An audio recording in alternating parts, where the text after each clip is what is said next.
नमस्कार दोस्तों, आपका स्वागत करते हैं ऑल क्लासेस यूट्यूब चैनल में। आज हम आपको बताने वाले हैं साइंस के इम्पोर्टेंट क्वेश्चन 2025 में क्लास 10th के लिए बहुत महत्वपूर्ण है। ठीक है, क्लास 10th में ये सारे क्वेश्चन आपसे पूछे जाएंगे, जैसे कि जीव विज्ञान के महत्वपूर्ण चित्र, महत्वपूर्ण अंतर, जो चित्र आते हैं कि सचित्र वर्णन कीजिए किसी चित्र का, वो सारे आज हम इस क्लास में डिस्कस करने वाले हैं, जो आपकी परीक्षा के लिए महत्वपूर्ण है 2025 में। रासायनिक विज्ञान के महत्वपूर्ण अंतर व उपयोग भी इस क्लास में हम डिस्कस करेंगे। जीव विज्ञान के सभी महत्वपूर्ण प्रश्न, यानी जितने भी महत्वपूर्ण क्वेश्चन हैं आज हम इस क्लास में डिस्कस करेंगे। देखते हैं क्वेश्चन क्या क्या है। क्लास 10th महत्वपूर्ण क्वेश्चन, ठीक है, 2025 के लिए है, जो कि ये यदि आप इसको तैयार कर लेंगे 100% आपके पेपर में ये फंसेगा। ठीक है, धावा क्या होता है जब बुझा चूना क्लोरीन से अभिक्रिया करता है। ठीक है, ये 2025 में पूछा गया है, इसीलिए मैंने इसे लिख के रखा है। ठीक है, इसको आप तैयार कर लेंगे। दूसरा क्या है, धावन सोडा का रासायनिक नाम तथा अणुसूत्र लिखिए। देखिए, इसका रासायनिक नाम होगा सोडियम कार्बोनेट डेकाहाइड्रेट, यानी इसमें जल के 10 अणु पाए जाते हैं, और इसका रासायनिक जो अणुसूत्र होता है हमने यहाँ पर लिख दिया है, पहले से ही लिख के रखा है। ये भी बहुत परीक्षा में पूछा जाता है, इसलिए मैंने पहले से ही इसको लिख के रखा है। ठीक है, और आगे वाला क्वेश्चन है, सोडियम बाइकार्बोनेट के दो उपयोग लिखिए। सोडियम बाइकार्बोनेट है, इसके दो उपयोग लिखने हैं। ठीक है, विरंजन चूर्ण के दो उपयोग लिखिए। ठीक है, आगे कौन सा क्वेश्चन है, अम्ल क्षार तथा लवण की आधुनिक अवधारणा क्या है, परिभाषित कीजिए। देखिए, आप इसमें ये मत बताइएगा कि अम्ल खट्टा होता है, क्षार ये होता है। आपको इसमें डेफिनेशन आधुनिक अवधारणा देनी है, आधुनिक अवधारणा देनी है। जैसे कि अम्ल जल में घुलने पर H+ आयन का निर्माण करते हैं, H+ आयन देते हैं, और जो क्षार होते हैं वे जब जल में घुलते हैं तो OH- आयन देते हैं। इस तरह की अवधारणा आपको लिखना है। लवण क्या होता है, लवण आप सभी जानते हैं। ठीक है, लवण के बाद आता है उदासीनीकरण अभिक्रिया क्या है। उदासीनीकरण अभिक्रिया क्या है, इसको और उदाहरण दीजिए। जैसे इसमें NaOH + HCl, ये इसकी अगर हम अभिक्रिया कराएंगे तो यहाँ पर मिलेगा हमको NaCl + H2O। देखो, यहाँ पर हमने क्षार और अम्ल की क्रिया कराई और हमको लवण तथा जल मिला। यह प्रक्रिया क्या कहलाई, उदासीनीकरण अभिक्रिया कहलाती है। ठीक है, इसको आप तैयार कर लेंगे। अयस्क और खनिज में अंतर, ये बहुत महत्वपूर्ण है। अयस्क और खनिज में अंतर, आप इसको पूरा तैयार कर लीजिए, इसमें कोई दो राय नहीं है। ठीक है, और आगे देखते हैं, धातुओं की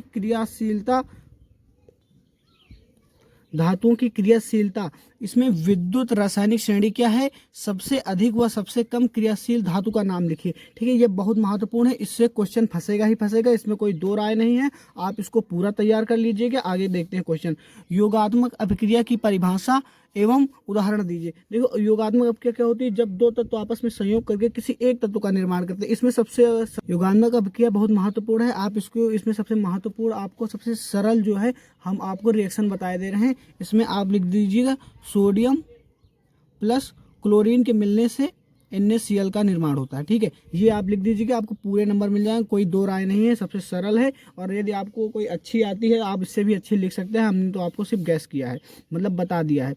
ऑक्सीकरण अभिक्रिया पर संक्षिप्त टिप्पणी लिखे, ये बहुत पूछा जाता है। ऑक्सीकरण और रेडॉक्स, ये जो है ये रेडॉक्स अभिक्रिया के अंतर्गत आती है। ऑक्सीकरण और अपचयन, ये बहुत पूछी जाती है, इसको आप तैयार कर लीजिएगा। ठीक है, अब समजातीय श्रेणी क्या होती है, समजातीय श्रेणी क्या है, उदाहरण देते हुए समझाइए। समजातीय श्रेणी को आपको समझाना है और इसका एक उदाहरण भी देना है। देखिए, नेक्स्ट क्वेश्चन हम देखते हैं,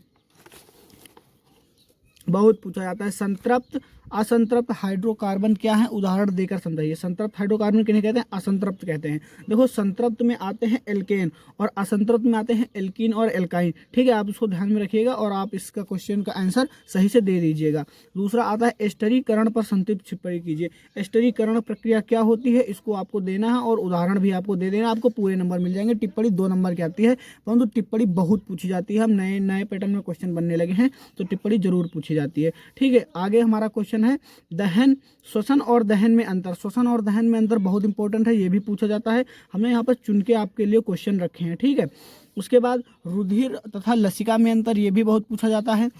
प्रतिवर्ती क्रिया पर टिप्पणी, प्रतिवर्ती क्रिया क्या होती है, इस पर टिप्पणी लिखने को आता है, आप इसको लिख दीजिएगा।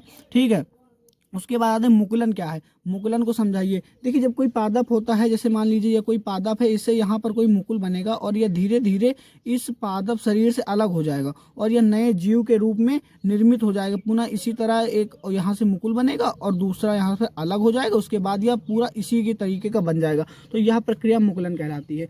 ठीक है, ये भी आपकी परीक्षा में बहुत ज़्यादा पूछा जाता है, इसको आप तैयार कर लीजिएगा। ठीक है, नेफ्रॉन का सचित्र वर्णन कीजिए। देखिए नेफ्रॉन और न्यूरॉन में बहुत अंतर है। ठीक है, आप लोग यहीं पे कंफ्यूज हो जाते हैं। तो नेफ्रॉन एक अलग चीज़ है और न्यूरॉन एक अलग चीज़ है। नेफ्रॉन को वृक्काणु कहते हैं, इसको क्या कहते हैं, इसको वृक्काणु के नाम से भी जाना जाता है। नेफ्रॉन को वृक्काणु के नाम से भी जाना जाता है। ठीक है, इसका सचित्र वर्णन करना है। ठीक है, उसके बाद सचित्र वर्णन में हृदय का सचित्र वर्णन कीजिए व इसके कार्यों को समझाइए। हृदय का भी सचित्र मतलब चित्रण करना है, इसका जो वर्णन है पूरा, इसका कार्य वार्य वगैरह सारा चीज़ आप इसमें लिख दीजिएगा। यह 2024 में पूछा गया है, जब बोर्ड एग्जाम हमने अब की बार दिया था उसमें ये आया था। ठीक है, उसके बाद हम बात करते हैं न्यूरॉन। न्यूरॉन का सचित्र वर्णन कीजिए व इसके कार्यों की विवेचना कीजिए। न्यूरॉन क्या है, न्यूरॉन वह है जो एक स्थान से दूसरे स्थान तक संदेशों को आदान प्रदान करता हुआ न्यूरॉन के कारण होता है। ठीक है, आप इसको तैयार कर लीजिएगा। उसके बाद मानव पाचन तंत्र। मानव पाचन तंत्र ये वेरी वेरी इंपॉर्टेंट है, वेरी इंपॉर्टेंट क्वेश्चन है। ठीक, आप इसको तैयार कर लीजिएगा, बहुत पूछा जाता है। उसके बाद हीमोग्लोबिन पर संक्षिप्त टिप्पणी। अब हीमोग्लोबिन क्या था, हीमोग्लोबिन जो है रक्त कणिकाओं का एक भाग होता है जो रुधिर को लाल लाल करने का कार्य करता है। हीमोग्लोबिन को ऑक्सीजन का वाहक के नाम से जाना जाता है। कहा है कि ऑक्सीजन के वाहक के नाम से जाना जाता है। ठीक है दोस्तों, हमने आपको ये सारे क्वेश्चनों को प्रोवाइड कर दिया है। ठीक है, आप इसको आप देख लीजिएगा, तैयार कर लीजिएगा, पक्का आपके बोर्ड एग्जाम में देखने को मिलेगा। आपको स्क्रीनशॉट लेना, आप स्क्रीनशॉट ले सकते हैं। ठीक है, पूरे प्रश्न का आप स्क्रीनशॉट ले लीजिए, हम आपको दिखाई दे रहे हैं। यदि ऐसी वीडियो और चाहिए तो हमारे चैनल को सब्सक्राइब कर लीजिएगा। धन्यवाद।